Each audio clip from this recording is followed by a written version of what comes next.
So I tried all these three different brands of turn signal lights, and none of them worked.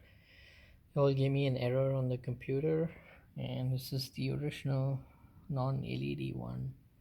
So I'm gonna replace this back. I think probably I'll need some kind of a CAN bus decoder or a resistor. One of these also provided a resistor, but 25 watts 6 RG, but I'm not sure if this resistor will actually work.